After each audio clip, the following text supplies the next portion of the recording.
Tuples in Python कि tuple क्या होते हैं और इसको हम कैसे क्रिएट कर सकते हैं।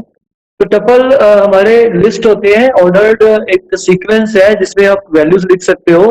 टपल को आप रिकॉर्ड भी बोल सकते हो कि जिसमें बहुत सारी चीजों का जो कलेक्शन है, जैसे मान लो आपका रोल नंबर है या आपका नेम है, आपकी फीस है, या हम कहें कि हम बोल देते हैं कि स्टूडेंट्स की अटेंडेंस का जो सीक्वेंस है, अटेंडेंस आप लोग नोट करते हो, तो उसको कंप्लीट सीक्वेंस को कॉमा सेपरेटेड वैल्यूज को हम लोग टपल बोल देते हैं। इसको हम टपल को पाइथन में एक सिंपल पैरेंथेसिस में एनक्लोज करते हैं। ऑर्डिनरी जो ब्रैकेट होती है, सिंपल पैरेंथेसिस होती है, उसमें एनक्लोज करते हैं और हर एक वैल्यू को कोमा से अलग करते हैं। ठीक है। और टपल्स में क्या होता है कि आपका जो आइटम्स है वो टपल्स को हम लोग बोलते हैं इम्यूटेबल लिस्ट है, कि इनको हम बाद में अपडेट नहीं कर सकते। टपल के जो मेंबर्स हैं उनको आप इंडिविजुअल लेवल पे ना तो अपडेट कर सकते हो, ना ही किसी मेंबर को डिलीट कर सकते हो। जो लिस्ट आपने बना दी वही फाइनल रहेगी। तो अब इसके बारे में देखते हैं हमारे सेशन में आगे टपल्स के बारे में, कि टपल को हम पाइथन में क्रिएट कैसे कर सकते हैं, how to create a tuple in Python. तो कोई भी टपल क्रिएट करना हो आपको सिंपल ब्रैकेट में अलग अलग वैल्यूज को कोमा लिख के कोमा सेपरेट करके लिख देना है। जैसे मैंने एग्जांपल में लिखा है a इज इक्वल टू 1 2 3 4 5। तो ये मैंने 5 वैल्यूज का एक टपल लिया है जिसमें 5 मेंबर है। समझने के पर्पज से मैंने ऑर्डिनरी सिंपल वैल्यू लिख दी है। आप इसमें कोई भी वैल्यूज लिख सकते हो, नेम लिख सकते हो या कोई भी वैल्यूज को लिख सकते हो। दूसरा जो मैंने टपल लिया है वो बी लिया है, इसमें मैंने कोई वैल्यू नहीं दी है, तो ये एक एम्प्टी टपल है जिसमें कोई भी मेंबर नहीं है। उसके बाद हम लोग टपल का जो इंडेक्स है ये 0 से शुरू होता है, कि जो फर्स्ट एलिमेंट है उसका जो इंडेक्स वैल्यू क्या रहेगी, 0 रहेगी। मान लो अभी मैं टपल का एग्जांपल लिया a, तो फर्स्ट वैल्यू जो 1 थी वो उसका इंडेक्स क्या रहेगा, 0 रहेगा, और final value number of elements -1। जैसे मान लो हमारे टपल में 5 एलिमेंट थे, तो स्टार्टिंग इंडेक्स 0 रहेगा और लास्ट इंडेक्स हमारा 4 रहेगा। उसके बाद है कि टपल में वैल्यूज हम लोग कैसे स्टोर कर सकते हैं। तो टपल में हम जो वैल्यूज हैं वो ऑर्डिनरी ब्रैकेट में वैल्यूज को लिख के कॉमा से सेपरेट करते हैं। एग्जांपल स्क्रीन पर आप देख रहे हो, मैंने एक टपल ए क्रिएट किया है, साथ में प्रिंट ए लिखा है। इससे क्या होगा, ए के जितने भी मेंबर्स हैं वो सारी ही वैल्यूज स्क्रीन पर स्प्लैश हो जाएंगी। स्क्वायर ब्रैकेट तब यूज आप जब सिंपल ऑर्डिनरी, यानी कि आपको टपल की सारी वैल्यूज प्रिंट करनी है तो आपको कोई भी ब्रैकेट यूज करने की जरूरत नहीं है। लेकिन पर्टिकुलर इंडेक्स प्रिंट करना हो तो आपको स्क्वायर ब्रैकेट यूज करनी है, या स्लाइसिंग करना है तब भी स्क्वायर ब्रैकेट को यूज करना होता है। जैसे एग्जांपल है हमारा कि ये गिवन एक टपल है ए जिसमें मैंने कुछ वैल्यूज दी है 11 12 13 14 एंड 15। अब मान लो आपको इंडेक्स वैल्यू 0 की को प्रिंट करना है, तो मैंने लिखा प्रिंट ए और स्क्वायर ब्रैकेट में 0 लिखा है। तो ये क्या करेगा, जो भी इंडेक्स वैल्यू स्क्वायर ब्रैकेट के अंदर है उस पर्टिकुलर एलिमेंट को प्रिंट कर देगा। इस केस में आउटपुट क्या रहेगा, 11 रहेगा। अगर 0 की जगह पे 1 होता तो आउटपुट क्या रहता, 12 रहता। तो इसी तरह से एक एग्जांपल और देखते हैं कि मैं स्लाइसिंग करता हूं इसमें, कि मान लो एक टपल लिया हमने जिसमें एलिमेंट्स ले लिए 11 12 13 14 एंड 15। ये कुछ एलिमेंट्स हैं, तो मैंने स्लाइसिंग दिया है प्रिंट ए स्क्वायर ब्रैकेट के बीच में 2 और कॉलन स्लाइस ऑपरेटर और 4 दिया है।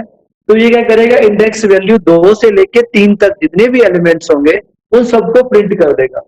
यहाँ ध्यान ये देना है कि आपका जो स्टार्ट वैल्यू है वो वहीं से स्टार्ट होगी, यानी इंडेक्स वैल्यू 2 क्या है, यहाँ पे हमारा 13 जो एलिमेंट है वो इंडेक्स वैल्यू 2 पे स्टोर्ड है। और लास्ट में मैंने स्लाइस में क्या दिया, 2:4 लिखा है। तो इंडेक्स वैल्यू 4 नहीं प्रिंट करेगा, एक वैल्यू कम तक जाता है, फाइनल वैल्यू एक कम तक रहती है। तो इंडेक्स वैल्यू 2 से लेके इंडेक्स वैल्यू 3 तक की सारी वैल्यूज को ये स्क्रीन पे प्रिंट करेगा। इसी तरह से अगर आप टपल कंसीडर करना है प्रिंट में लेते वक्त, मालूम मैंने एग्जांपल दिया ए टपल दिया है, इसमें मैंने वैल्यूज ली 11 12 13 14 एंड 15। अब मैंने प्रिंट में दिया ए और स्क्वायर ब्रैकेट में लिखा है 2 और कोलन के बाद एंड वैल्यू नहीं दी। जब भी एंड वैल्यू मिसिंग होगी तो आपकी टपल की जो हाईएस्ट वैल्यू है, यानी इंडेक्स वैल्यू जो हाईएस्ट है वो कंसीडर कर ली जाएगी। तो इसमें इंडेक्स वैल्यू, इस पर्टिकुलर एग्जांपल में इंडेक्स वैल्यू 2 से लेके इंडेक्स का जो लास्ट वैल्यू है तब तक के सारे एलिमेंट्स प्रिंट हो जाएंगे। जैसे कि हमारा इंडेक्स वैल्यू 2 पे 13 स्टोर्ड है, तो आउटपुट क्या रहेगा 13, 14 एंड 15। इसी तरह से अगर आपको स्लाइसिंग कर रही है, आपको स्टार्टिंग नहीं देनी है, तो स्टार्ट ये क्या करता है, अगर स्टार्ट बिगिनिंग मिसिंग हो तो ये 0 से ले लेता है इसको। तो मैंने ये दिया जैसे प्रिंट ए, स्क्वायर ब्रैकेट के बीच में मैंने दिया है स्टार्ट वैल्यू, मैंने बिगिनिंग वैल्यू नहीं दिया है, कॉलन, उसके बाद 3। तो ये क्या करेगा 0 से लेके इंडेक्स वैल्यू 3 यानी 3 माइनस 1 इंडेक्स वैल्यू 2 तक के जितने भी एलिमेंट्स हैं इनको ये प्रिंट कर देगा। इस पर्टिकुलर एग्जांपल में आउटपुट क्या रहेगा 11, 12 और 13 रहेगा। तो इस तरह से आप कोई भी टपल ले सकते हो, टपल का नेम लिखने में कोई भी कंडीशन नहीं है। मैंने एग्जांपल को सिंपल बनाने के लिए इसका नाम ए लिया है, आप कोई भी नाम अपनी जरूरत के हिसाब से ले सकते हो। अब आगे बढ़ते हैं। तो अब है कि टपल में वैल्यूज है, इन वैल्यूज को कभी आपको अपडेट करना पड़े। तो मैंने शुरू में कहा कि टपल्स है हमारी इम्यूटेबल्स है, इनको हम चेंज नहीं कर सकते। अगर आप चेंज करने की कोशिश करोगे तो क्या होगा, तो देखते हैं स्क्रीन पर। मैंने एक टपल लिया ए जिसमें मैंने वैल्यूज दे दी है 11, 12, 13, 14 एंड 15।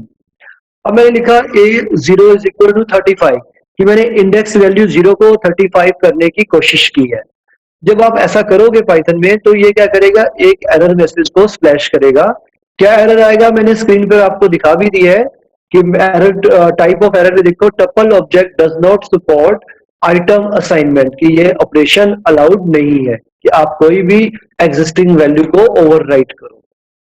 इसी तरह से है कि अगर आपको एक चीज की और परमिशन है कि अगर आपको टपल में से कुछ वैल्यूज को कम करना है तो ना तो आप डिलीट कर सकते हो ना आप अपडेट कर सकते हो। हाँ, आप एक नया टपल बना सकते हो जिसमें आप पुराने वाले टपल की कुछ पर्टिकुलर वैल्यूज को कंसीडर कर सकते हो। इस पर्टिकुलर एग्जांपल में देखो, मैंने एक टपल लिया ए जिसमें मैंने वही वाली वैल्यूज ली है 11, 12, 13, 14, 15। नेक्स्ट लाइन में लिखा मैंने b इज इक्वल टू ए, तो ए की सारी वैल्यूज ही बी में, यानी ए और बी बराबर इक्वल टपल हो गए, जो ए के मेंबर है वो बी के भी मेंबर है।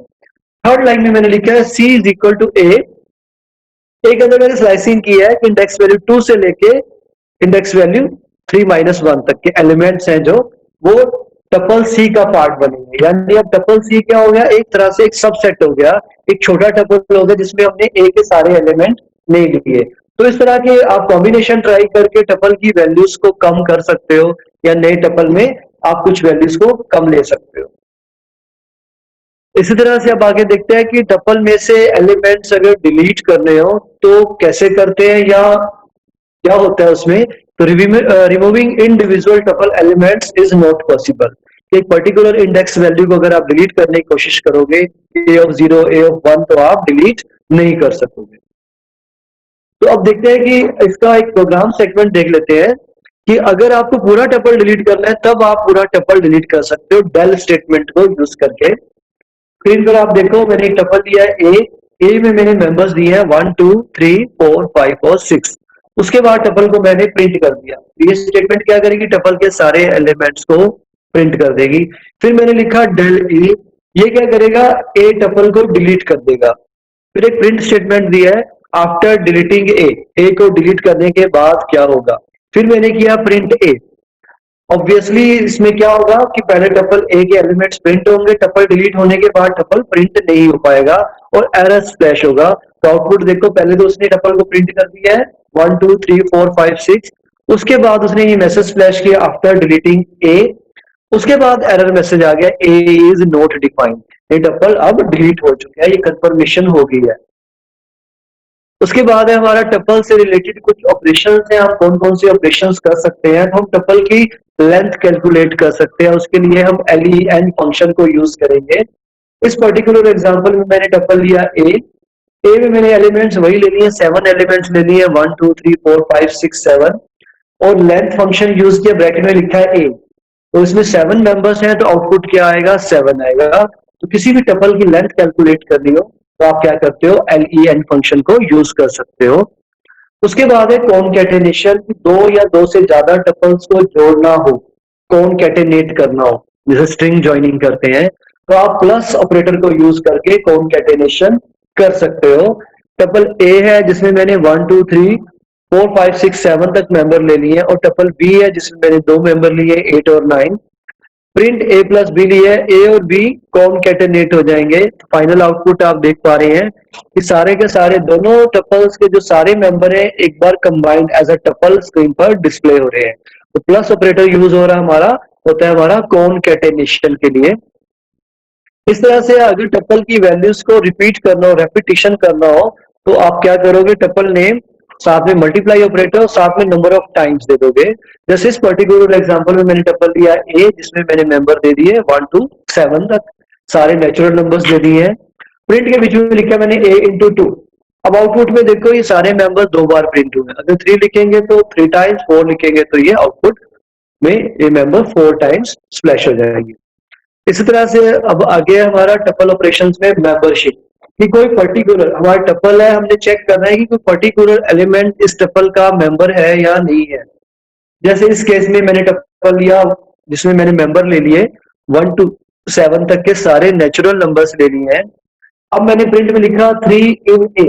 इन क्या होता है, हमारा मेंबरशिप टेस्टिंग के लिए यूज होता है। तो 3 इन ए, कि 3 ए का मेंबर है या नहीं है। तो इसमें विजिबल ही है क्योंकि 3 हमारे उस सेट में गिवन है, तो ये क्या रिटर्न करेगा, आउटपुट क्या आएगा, ट्रू। अगर कुछ हम वैल्यू लिखते 13 इन ए, तो 13 नहीं है हमारे सेट का, इस सेट का मेंबर, इस टपल का मेंबर, तो ये क्या रिटर्न करेगा, फॉल्स रिटर्न करेगा। तो इस तरह से आप मेंबरशिप टेस्टिंग कर सकते हैं। इसी तरह से आप इटरेशन कर सकते हैं। टपल्स को आप फॉर लूप में भी यूज कर सकते हैं। मैंने एक टपल दिया ए जिसमें हमने सारे 4 तक के 4 नेचुरल नंबर लिख दिए 1 से लेके 4 तक। फिर मैंने फॉर लूप लगाया 4x, x हमारा लूप का इंडेक्स है, x इन ए हमारा टपल है। तो ये क्या करेगा, ए की जो चारों वैल्यूज है लूप को उतनी बार इटरेट कर देगा। x की वैल्यू हमारी 1 2 3 4 स्प्लैश हो जाएगी स्क्रीन पर। इसी तरह से टपल के कुछ अब बिल्ट इन फंक्शंस भी देख लेते हैं कि जो कुछ फंक्शंस हैं इसमें। तो इसमें सेशन में मैं कुछ फंक्शंस बताऊंगा। एक मैंने एलियन फंक्शन थोड़ी देर पहले आपको बताया ही है। एक फंक्शन है हमारा मैक्स फंक्शन। मैक्स फंक्शन क्या करता है कि टपल के मेंबर में जो हाईएस्ट वैल्यू है ये रिटर्न करता है। तो आपका टपल है ए जिसमें 4 वैल्यूज है 1 2 3 और 4। मैंने लिखा प्रिंट मैक्स ए, तो ये क्या करेगा, 1 2 3 4 में हाईएस्ट वैल्यू कितनी है, या 4 है, तो आउटपुट क्या रहेगा, 4 रहेगा। तो मैक्स फंक्शन क्या है, मैक्स मेथड क्या है, the method max returns the elements from the tuple with maximum value. इसी तरह से हमारा जो नेक्स्ट फंक्शन है इनबिल्ट मेथड है जो, वो है मिन। तो ये क्या करेगा, minimum, the method min returns the elements from the tuple with minimum value. ए हमने टपल ले लिया 1 2 3 4, लिखा प्रिंट मिन ए, तो ये स्मॉलेस्ट वैल्यू है टपल की वो प्रिंट होगा, डेट इज 1। इस केस में 1 प्रिंट होगा। इसी तरह से काउंट मेथड है हमारा, ये बताता है, ये काउंटिंग नहीं करता, ये बताता है कि पर्टिकुलर एलिमेंट हमारे टपल में कितनी बार है। जैसे a इज इक्वल टू 1 2 3 4 2, अब विजिबल है 2 हमारा 2 टाइम्स है, तो हमें चेक करना हो कि 2 कितनी बार है। मैंने लिखा print a dot count, bracket में लिखा है 2, तो आउटपुट क्या आएगी 2। अगर काउंट के ब्रैकेट में 3 लिखा होता तो हमारे इस पर्टिकुलर टपल में 3 कितनी बार है, एक बार ही है, तो आउटपुट क्या रहेगा 1। The count method returns the number of times a specified value appears in the tuple. उसके बाद है हमें हमारा है इंडेक्स मेथड। इंडेक्स मेथड बताता है कि एक पर्टिकुलर वैल्यू का हमारे टपल में क्या इंडेक्स है। सपोज हमारा जो ये टपल है ए है जिसमें मैंने कुछ वैल्यू दी है 1 2 7 8, 4 वैल्यूज दी है, first is 1, second is 2, third is 7 और फोर्थ इज 8।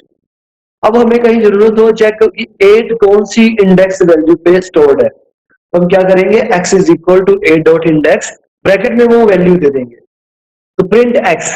तो क्या होगा, 8 का इंडेक्स क्या है, फोर्थ एलिमेंट है, तो इंडेक्स वैल्यू क्या होगी 3, क्योंकि फर्स्ट एलिमेंट की इंडेक्स वैल्यू क्या होती है 0, सेकंड की 1, थर्ड की 2 और फोर्थ की क्या होती है 3। तो 8 है जो हमारा फोर्थ पोजीशन पे है, तो आउटपुट क्या रहेगी 3 रहेगी। तो इंडेक्स मेथड क्या होता है कि आपको पर्टिकुलर एलिमेंट को बताएगा कि हमारे टपल में कौन सी पोजीशन पे वो है। तो अभी आज इस सेशन में इतना ही है हमारे टपल्स के बारे में। टपल क्या होते हैं, कैसे अपडेट डिलीट और इंसर्ट ऑपरेशन होते हैं, इसमें कैसे क्रिएट करते हैं ये देखा आपने, और साथ में कुछ टपल के ऑपरेशंस देखे हैं, कॉनकैटेनेशन, रेपिटिशन और कुछ इनबिल्ट फंक्शंस देखे हैं।